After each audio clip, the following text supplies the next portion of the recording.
Hello and welcome back to my channel. Another day, another report. This is about the day 3 of my 7-day kickstart plan, or whatever you want to call it. I want to start by saying sorry about yesterday. I was very tired. I was exhausted. And that's why I know that the video sucked. As I progress through this journey of posting videos every day, I'm constantly learning, and I'm also feeling a little bit more comfortable. I'm not sure if that's something you can tell um, by watching me, but I do feel a little bit more comfortable. I know there's a lot to improve, which is actually exciting because there's a lot of there's a nice road, let's say, to go and take a long walk. No, it's a good path, I believe. So I was very tired, as I said. Today I'm feeling much better, and I think now I am much closer to my normal me, my normal personality or whatever, and not 100%, but much closer. Um, Yesterday I didn't even say anything about the book that I'm reading. I hoped I would go about it just for a few minutes every day, but I couldn't do it because I was so tired, and I I couldn't even think of anything to say. But as I as I progress, as I mentioned, and as was expected, I start to get more into the mind of Chesterton and what he means. At least I think. I'm, of course, I cannot say that I am for sure, but I'm starting to. Oh, okay, so maybe this is what he means here, and maybe this is what he means there, and at least I'm able to connect some dots every now and then. Um, so basically, so far, if I were to try and sum it up in a sentence, I think he hates historians, or rather, he hates how historians do history as a science. And it's sort of makes sense. Um, so he talked about the assumptions that a historian makes um, when he sees some. This is talking about like prehistory, which he says, by the way, later it's not something you can say. There's no prehistory history, but anyways, when you see some paintings in some cave, the amount of assumptions that they make is just insane, and that's something that he does base his criticism so far. He, for example, there's a passage here. He says, by the way, it's page 19. Indeed, I once knew a lady who half Indeed, I once knew a lady who half humorously suggested that the cave was a creche. It's like I think it's like a hospital or a daycare. or like a kindergarten, in which the babies were put to be specially safe, and and that colored animals were drawn on the walls to amuse them. He's saying that this interpretation of this random woman that he met, right, is as valid as the one from the historians. I get the underlying idea, but of course, also he seems a little bit uh, angry, not angry, but very upset um, every once in a while about historians. This is why I said I could probably sum it up in that sentence. Another thing he says is art is the signature of man. And this, I guess, yes, in a sense, I understand what he says. Um, but I immediately thought about. I remember that there's like a video of like an elephant like painting, and I was wondering, is that art? Can elephants make art? Can monkeys make art? So it's sort of something he talks about quite often in this chapter, art, and how that's purely a human trait. I don't know, I've just started the book, so maybe he will get deeper into this, and I will better understand what he means, but so far I'm still wondering.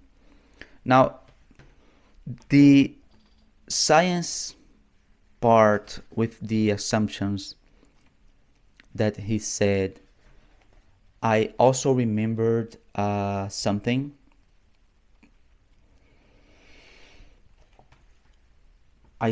When I saw some archaeological discovery and I see some like small piece of bone, like a fragment, and from that fragment they build up like a dinosaur, or anything, or an animal, and any kind of creature, and I remember thinking, how do they do that? It's like so wild.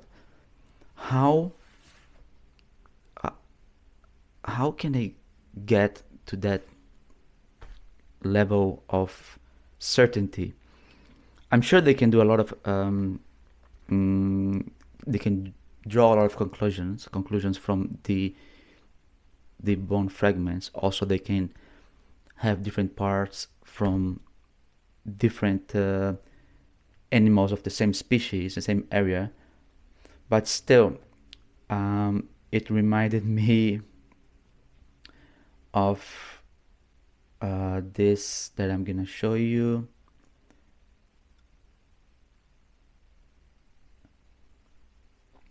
It's like a meme. So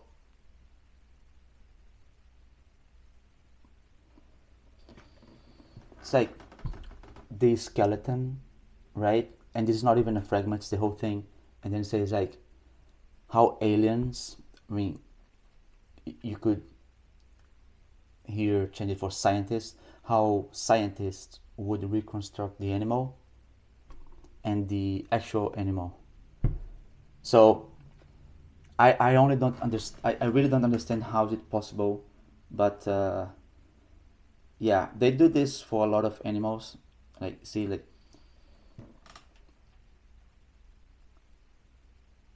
the skull is so different. This one was wild because I did not know. I really didn't think about it, but when I saw this, I thought, oh, okay, this is fake. But then oh, okay, no, okay, makes sense because we have baby teeth and then they grow, right?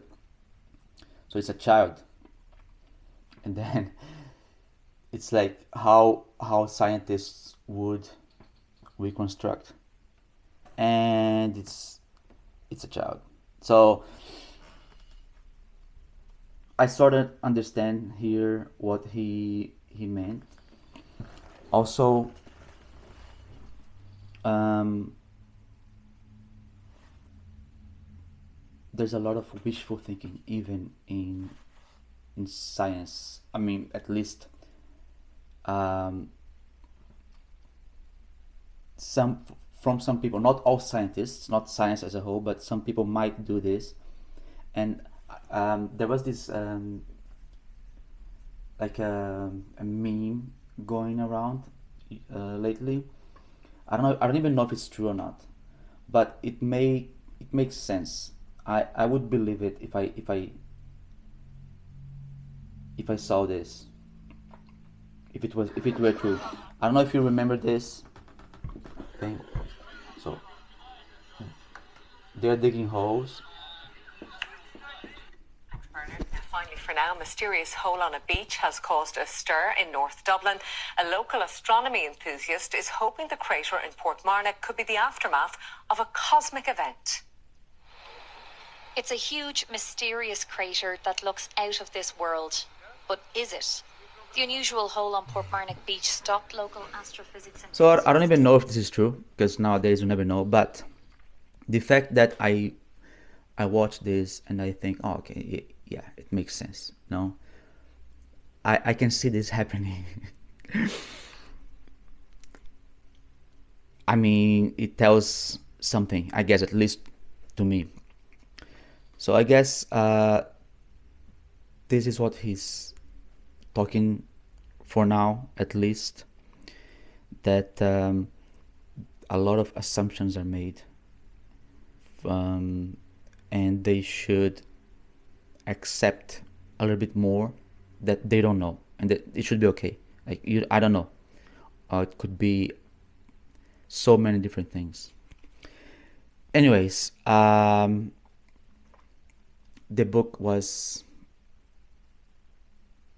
book reading part of my day was much better, as I said. The workout, though, was much lighter. So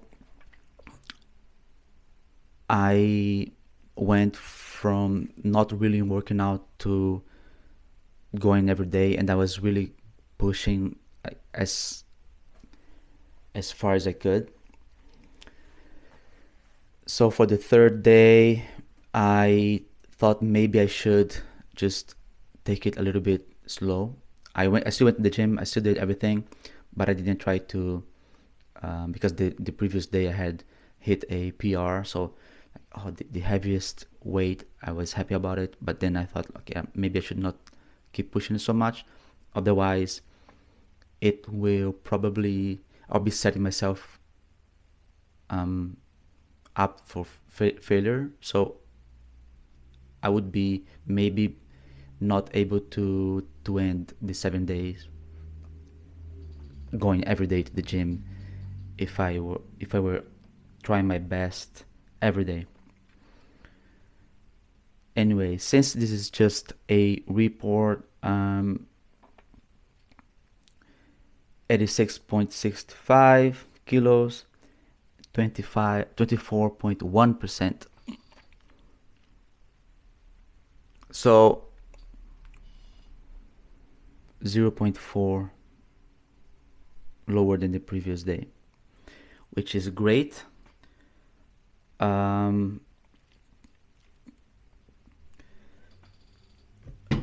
Another thing that I'm realizing doing these videos is that every day talking about the day before gets a little bit confusing, because I think, okay, what can I talk about? But it wasn't today, it was yesterday, because it's day 3 for the video, but I just finished day 4.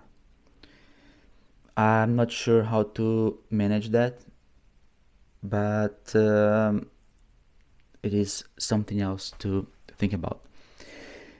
Anyways, thank you very much, and see you tomorrow.